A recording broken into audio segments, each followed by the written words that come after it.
ബാദുഷ, സ്വാഭാവികമായിട്ടും കേരളത്തിലെ ഒരുവിധം എല്ലാ നേതാക്കന്മാരും എല്ലാ മതമേലധ്യക്ഷന്മാരുമായിട്ടും നല്ല നിലയിൽ മുന്നോട്ട് പോകണം, ഒരേ പ്രാധാന്യം എല്ലാ മതങ്ങൾക്കും കൊടുക്കണമെന്ന് ആഗ്രഹിക്കുന്ന വ്യക്തികളാണ്. പക്ഷേ അതിൽ നിന്ന് വ്യത്യസ്തനായ ഒരാളാണ് വി ഡി സതീശൻ. പലപ്പോഴും ഈ നിലപാടുകളിൽ, പ്രത്യേകിച്ചും മതമായിട്ട് ബന്ധപ്പെട്ട അല്ലെങ്കിൽ അത്തരം നിലപാടുകളിൽ, പ്രസ്താവനകളിൽ തീ കൊണ്ട് ചൊറിയുന്ന ഒരു വ്യക്തി എന്ന് തന്നെ പറയേണ്ടി വരും. പലപ്പോഴും വിഭാഗീയതയുടെ വിത്തുകളിടുന്ന പല പ്രസ്താവനകളും വി ഡി സതീശൻ നടത്തിയിട്ടുണ്ട്.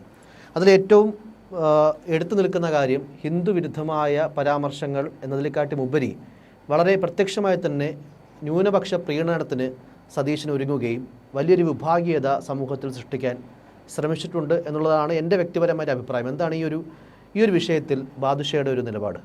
രണ്ട് കാര്യങ്ങളുണ്ട് ഇതിനകത്ത്. ഒന്ന്, സതീശനിപ്പം ജനങ്ങൾക്കിടയിൽ പറഞ്ഞ് ബലിപ്പിക്കാൻ വേണ്ടി ശ്രമിച്ചുകൊണ്ടിരിക്കുന്നത് ഞാൻ ഈ ഹിന്ദു അല്ലെങ്കിൽ സംഘപരിവാർ വിരുദ്ധനാണ്, ഞാനാണ് ഒരു പക്ഷേ കേരളത്തിൽ സംഘപരിവാറിന് വിരുദ്ധമായി സംസാരിക്കുന്നത് അല്ലെങ്കിൽ സംഘപരിവാറിനെതിരെ സംസാരിക്കുന്ന ഞാനാണ്.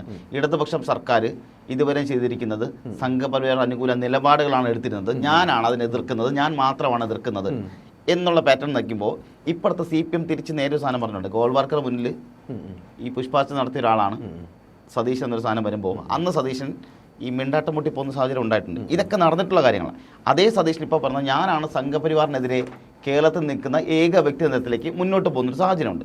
അതിൻ്റെ വേറൊരു വെർഷൻ എന്ന് പറയുന്നത് സംഘപരിവാറിനെതിരെ ഏറ്റവും കൂടുതലായി ഇവിടെ പ്രവർത്തിക്കുന്നത് ന്യൂനപക്ഷ അനുകൂലമായിട്ട് നിൽക്കുന്ന ആൾക്കാരാണ്. അതായത് ന്യൂനപക്ഷ വിഭാഗങ്ങൾ തന്നെയാണ് നിൽക്കുന്നത്. അവർ സംഘപരിവാർ എപ്പോഴും വിരുദ്ധമായി തന്നെ നിൽക്കുന്നത്. അതിപ്പോൾ ക്രിസ്ത്യൻ കമ്മ്യൂണിറ്റി ആയിക്കോട്ടെ, മുസ്ലിം കമ്മ്യൂണിറ്റി ആയിക്കോട്ടെ, ഇവരാണ് ഏറ്റവും, അല്ലെങ്കിൽ ദളിത് വിഭാഗങ്ങളായിക്കോട്ടെ, ഇവരാണ് ഏറ്റവും കൂടുതൽ സംഘപരിവാറിൻ്റെ നിലപാടുകൾക്കെതിരെ രൂക്ഷമായി സംസാരിക്കുന്ന ആൾക്കാർ.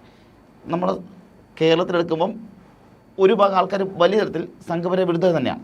തീർച്ചയായിട്ടും അത് ആ നിലപാടുണ്ട്. അതെ, എല്ലാവരും എടുക്കുന്ന ആൾക്കാർ തന്നെയാണ്. പക്ഷേ ഇവിടെ അത് ഇടതുപക്ഷമായിരുന്നാലും മറ്റ് ഈ പറഞ്ഞ കോൺഗ്രസ് ആയിരുന്നാലും ആ നിലപാട് എടുക്കുന്നവർ തന്നെയാണ്. പക്ഷേ അവിടെ സതീശൻ മാത്രമാണ് എടുക്കുന്നതെന്ന് പറയുമ്പോൾ വിഷയം എന്നറിയാവോ, സതീശൻ അവിടെ ചെയ്യുന്നത് ന്യൂനപക്ഷ അനുകൂല വോട്ട് ബാങ്ക് ലക്ഷ്യമിട്ടുള്ള പ്രവർത്തനമാണ് നടത്തിക്കൊണ്ടിരിക്കുന്നത്. നമുക്കിവിടെ മനസ്സിലാവും. കഴിഞ്ഞ തവണ 2021 ആയിക്കോട്ടെ, 2016 ഈ നടന്ന 2 തെരഞ്ഞെടുപ്പിലും ന്യൂനപക്ഷ വോട്ടുകൾ എൻ ബ്ലോക്കായിട്ട് വീണത് LDF-നായിരുന്നു. അത് 2021 ആയപ്പോൾ വലിയ രീതിയിൽ LDF-ന് അനുകൂലമായ നിലപാട് സ്വീകരിച്ച ആൾക്കാരാണ് ന്യൂനപക്ഷം. അതിപ്പം ക്രിസ്ത്യൻ, മുസ്ലിം, അതുപോലെ തന്നെ ദളിത് എല്ലാം ഈ പറഞ്ഞ ഇടതുപക്ഷത്തിന് അനുകൂലമായിട്ടാണ് വോട്ട് ചെയ്തത്. ആ വോട്ടാണ് ഒരുപക്ഷെ വലിയ ചരിത്രത്തിൽ ഈ 2ാം ഭരണം എന്നൊരു സാധനം LDF-ന് ഉണ്ടാക്കി കൊടുക്കുന്നത്.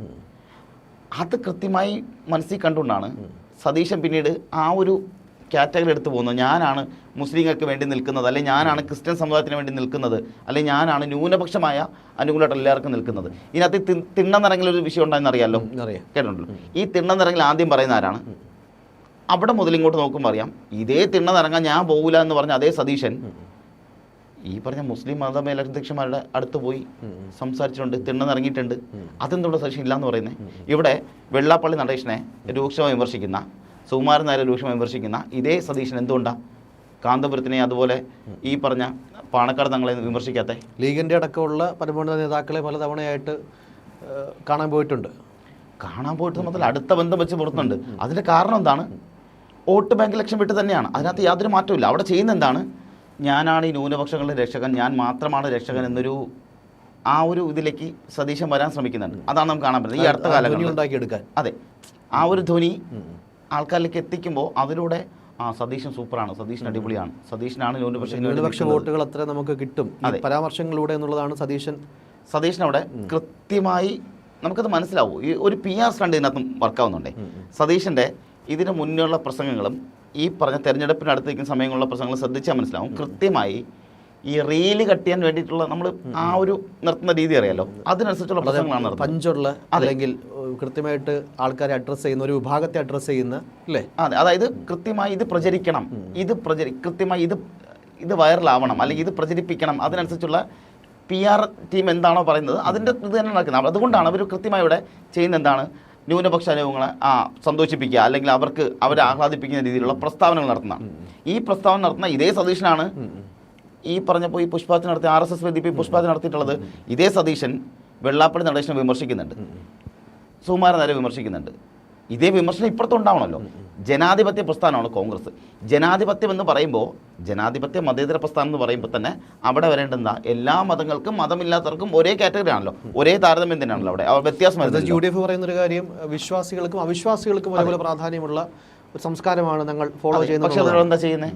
അവരവിടെ ഈ പറഞ്ഞ ഹിന്ദുമത വിശ്വാസികളെ വെറുപ്പിക്കുകയും ന്യൂനപക്ഷ അനുകൂലം ഞങ്ങളാണ് സൂപ്പർ, അതായത് നിങ്ങൾ മാത്രമാണ് അടിപൊളി, അവിടെ എന്ത് വർഗീയ പരാമർശങ്ങൾ ഉണ്ടാകുന്നില്ലേ?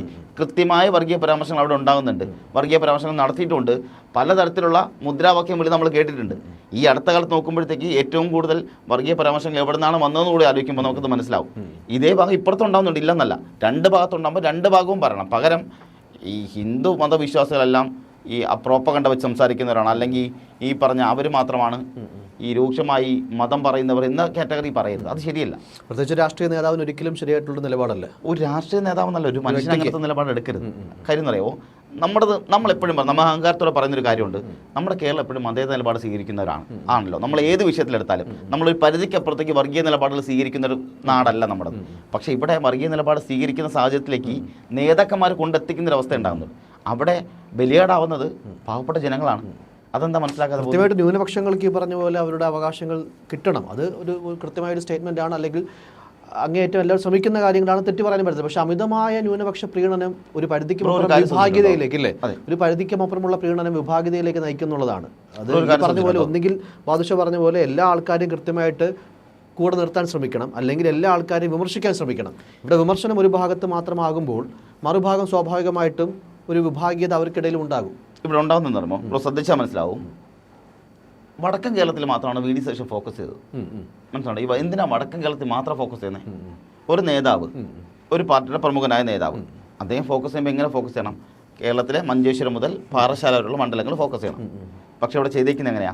വടക്കൻ കേരളം മാത്രം ഫോക്കസ് ചെയ്ത് കൃത്യമായിട്ട് പറയുകയാണെങ്കിൽ കുറച്ചുകൂടെ പറയുകയാണെങ്കിൽ മലബാർ ഭാഗം, അതെ, മലബാർ ഏരിയ. അതിലും കുറച്ചുകൂടി വ്യക്തമായിട്ട് പറയണമെങ്കിൽ മുസ്ലിം ലീഗിന് ഭൂരിപക്ഷ മേഖലകളെല്ലാം എടുത്ത് കൃത്യമായി അവിടെയാണ് സതീശൻ്റെ പ്രചരണം ഏറ്റവും കൂടുതൽ നടന്നിട്ടുള്ളത്. അല്ലെങ്കിൽ സതീശൻ ഏറ്റവും കൂടുതൽ പ്രവർത്തിച്ചത് മേഖല എടുത്ത് വെച്ച് നോക്കിയാൽ അതെന്തിനാണ് അങ്ങനെ പ്രവർത്തിക്കുന്നത്?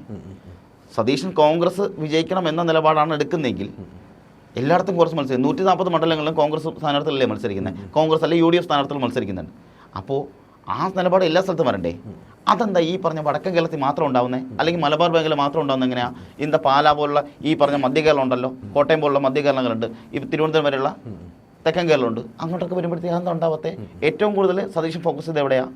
സതീശൻ അല്ലാതെ മറ്റൊരു നേതാവായിരുന്നുവെങ്കിൽ ഈ പറഞ്ഞ ഒരുപക്ഷെ ഇപ്പോൾ കോൺഗ്രസിന് കിട്ടുമെന്ന് പറയുന്ന ഭൂരിപക്ഷത്തെക്കാൾ അധികമായി ഒരുപക്ഷെ കിട്ടാൻ സാധ്യത ഉണ്ടായിരുന്നു. സതീശൻ എല്ലാ വിഭാഗങ്ങളിലെയും ഒരു കുറെ കൂടെ ഇപ്പൊ ഉമ്മൻചാണ്ടി അടക്കമുള്ള നേതാക്കന്മാരെ, ഉമ്മൻചാണ്ടി അടക്കമുള്ള അല്ലെങ്കിൽ AK ആന്റണി അതുപോലെ അങ്ങനെയുള്ള നേതാക്കന്മാരെല്ലാവരും എല്ലാ മതമേലധ്യക്ഷന്മാരെയും ഒരുപോലെ കൊണ്ടുപോയ ആൾക്കാരാണ്. അവരവിടെ വേർതിരിവ് കാണിച്ചിട്ടില്ല, അവർക്കവിടെ വേർതിരിവ് ഉണ്ടായിരുന്നില്ല. അവരവിടെ ഈ പറഞ്ഞ ഉമ്മൻചാണ്ടി ക്രിസ്ത്യൻ സമൂഹത്തിൽപ്പെട്ട ആളാണ്. അദ്ദേഹം ഈ പറഞ്ഞ ബിഷപ്പുമാരെ മാത്രമല്ല, തീർച്ചയായിട്ടും അറിയാലോ, നമ്മൾ കണ്ടിട്ടുള്ളതാണ്. അല്ലെങ്കിൽ എല്ലാ മതവിഭാഗങ്ങൾക്കും കുറെ കൂടെ സ്വീകാര്യനായിട്ടുള്ള ഒരു വ്യക്തിയായിരുന്നെങ്കിൽ എല്ലാ ജനങ്ങൾക്കും കൂടി പറയാം. അതെ, തീർച്ചയായും ആണല്ലോ. കാര്യം അവിടെ അദ്ദേഹം മനുഷ്യർക്ക് പ്രാധാന്യം കൊടുത്തൊരു കൂട്ടത്തിലായിരുന്നു. ഇവിടെ ഉണ്ടാകുന്ന എങ്ങനെയാണ്?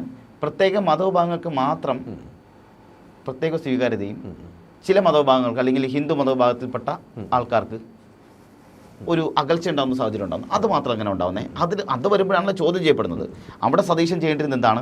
സതീശൻ അവിടെ 140 മണ്ഡലങ്ങളിലും ഒരുപോലെ നിൽക്കണമെന്ന്. സതീശൻ പ്രതിപക്ഷ നേതാവാണ്. അങ്ങനെ നിൽക്കുമ്പോൾ ആ ഒരു പരിഗണന എല്ലായിടത്തും ഉണ്ടാവണം. പക്ഷേ അവിടെ ഉണ്ടാകുന്നത് പ്രാധാന്യം കൂടുതലുണ്ടാകുന്നത് മലബാർ മേഖലയിൽ മാത്രമായി ഒതുങ്ങുകയും അതുപോലെ മുസ്ലിം ലീഗിന് മാത്രമായി ഉണ്ടാകുന്ന ചില അമിതമായുള്ള ന്യൂനപക്ഷ പ്രീണനം കൊണ്ട് സതീശൻ മനസ്സിലാകാതെ പോകുന്നൊരു കാര്യം, ഇതൊരു പരിധിക്കപ്പുറം വർഗീയതയാണ്. വർഗീയത എന്ന ഒരു ലേബൽ ഏതെങ്കിലും ഒരു മതവിഭാഗങ്ങൾക്കോ മതപാർട്ടികൾക്കോ വെച്ചു കൊടുക്കാൻ പറ്റുന്ന ഒരു ലേബലല്ല. വർഗീയത എന്നുള്ളത് ഈ പറഞ്ഞ പോലെ മുസ്ലിം വിഭാഗങ്ങൾ അമിതമായിട്ട് കൂടെ നിർത്തുന്നു എന്ന് ചിന്തിക്കുമ്പോൾ സ്വാഭാവികമായിട്ടും ഇപ്പോഴത്തെ പക്ഷം അവർ ഞങ്ങൾക്കെതിരാണെന്ന് ചിന്തിച്ചാൽ കുറ്റം പറയാൻ പറ്റില്ല. കേരളത്തിൽ ന്യൂനപക്ഷ വോട്ടുകൾ മാത്രമല്ല ഉള്ളത്, ഭൂരിപക്ഷ വോട്ടുകളാണ് മഹാഭൂരിപക്ഷം ഉള്ളത്. അങ്ങനെ വരുമ്പോൾ ന്യൂനപക്ഷ വോട്ടുകൾ മാത്രം കേന്ദ്രീകരിച്ച് പോകുമ്പോൾ ഉണ്ടാകുന്നത് മറ്റുള്ള വിഭാഗ വോട്ട് എന്ത് ചെയ്യും? ഇവരങ്ങനെയല്ലേ ചെയ്യുന്നത്, എന്നാൽ പിന്നെ നമ്മളെന്തിന് നിൽക്കണം എന്നുള്ളൊരു ചിന്താഗതി ഉണ്ടാവും. സ്പ്ലിറ്റ് ചെയ്ത് പോകും. ആ സ്പ്ലിറ്റ് ചെയ്ത് പോകുമ്പോൾ അത് ആർക്കാണ് ഗുണം ചെയ്യുന്നതെന്ന് കൂടി ആലോചിച്ച് പോകുന്നത് നല്ലതാണ്. നമ്മളിവിടെ പറയുമ്പോൾ ന്യൂനപക്ഷം ഭീകരവാദം പറയുന്നത് പോലെ, അല്ലെങ്കിൽ ന്യൂനപക്ഷ തീവ്രവാദം പറയുന്ന പോലെ, ന്യൂനപക്ഷ വർഗീയവാദം പറയുന്നത് പോലെ ഭൂരിപക്ഷ വർഗീയവാദം എടുത്തു പറയെ തന്നെ വേണം. പക്ഷേ ഇവിടെ സംഭവിക്കുന്നത് എന്താണ്? ന്യൂനപക്ഷത്തെ പ്രീണിപ്പിച്ച് പോവുകയും ഭൂരിപക്ഷത്തിൻ്റെത് അവർ ചെയ്യുന്ന എല്ലാം കുറ്റമാണ്, അവർ ചെയ്യുന്ന എല്ലാം തെറ്റാണെന്ന് നടത്തി പോകുന്നു. സതീശനല്ലാതെ മറ്റൊരു കോൺഗ്രസ് നേതാവായിരുന്നെങ്കിൽ ഇത് ചെയ്യുമെന്ന് തോന്നുന്നുണ്ടോ?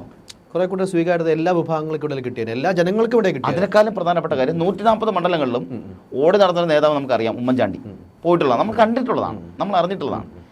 VS അച്യുതാനന്ദൻ നമ്മൾ കണ്ടിട്ടുള്ളതാണ്. അപ്പോൾ ഈ സംഭവം വരുമ്പോൾ അതെന്താ ഈ മലബാർ മേഖല മാത്രം ഉണ്ടാകുന്നത്? ബാക്കിയുള്ളൊന്ന് ജനങ്ങളല്ലേ, ബാക്കിയുള്ളൊന്ന് മനുഷ്യരല്ലേ, ബാക്കിയുള്ളൊന്ന് പാർട്ടി പ്രവർത്തകരല്ലേ, ബാക്കിയുള്ള മണ്ഡലങ്ങളൊന്ന് വേണ്ടേ? സതീശൻ പറഞ്ഞിട്ടുള്ളത് ശ്രദ്ധിച്ചാൽ മനസ്സിലാവും. ചില ജില്ലകൾ മാത്രം എടുത്തു പറഞ്ഞിട്ട് ഇവിടെ എത്തുമ്പോൾ എനിക്ക് ഭൂരിപക്ഷം, പിന്നെ ഞങ്ങൾ ജയിച്ചോളും, ഇതാണ് പറയുന്നത്. അതിന് പറയാൻ കാരണം അവിടെ നിന്ന് പിന്നെ അങ്ങോട്ട് ഞങ്ങൾ സേഫാണ്, അവിടെ ഞങ്ങൾക്ക് കിട്ടിക്കോളും. ആ ഉറപ്പ് എങ്ങനെ വരുന്നത്? അത് ഈ ന്യൂനപക്ഷ അനുകൂല വോട്ട് കേന്ദ്രീകരിച്ചിട്ടല്ലേ? അപ്പോൾ ഈ ഭൂരിപക്ഷ വോട്ടോ? ഈ ചോദ്യം വരുമ്പോൾ കോൺഗ്രസിൻ്റെ മറ്റൊരു നേതാവായിരുന്നെങ്കിൽ ഇപ്പോൾ ഈ സതീശൻ പറയുന്ന ഞങ്ങൾ 102 സീറ്റിൽ അധികാരത്തിൽ വരും, അങ്ങനെ വിജയിച്ചാൽ അത് ടീം UDF ആണ് എന്ന് പറയുന്ന സതീശൻ, ഞങ്ങൾ തോറ്റാൽ വനവാസത്തിന് പോകുമെന്ന് പറയുന്ന സതീശൻ എല്ലാ സ്ഥലത്തും ഒരേപോലെ കാണിക്കണ്ടേ? അതെന്താ ചില മേഖല വിട്ടുപോയത്? ആലപ്പുഴ, പത്തനംതിട്ട, അതുപോലെ കൊല്ലം, തിരുവനന്തപുരം, ഇങ്ങനെ തുടങ്ങി കുറേ സ്ഥലങ്ങളുണ്ടല്ലോ. ഇവിടൊക്കെ എങ്ങനെയാണ് സതീശൻ പ്രവർത്തിച്ചേ?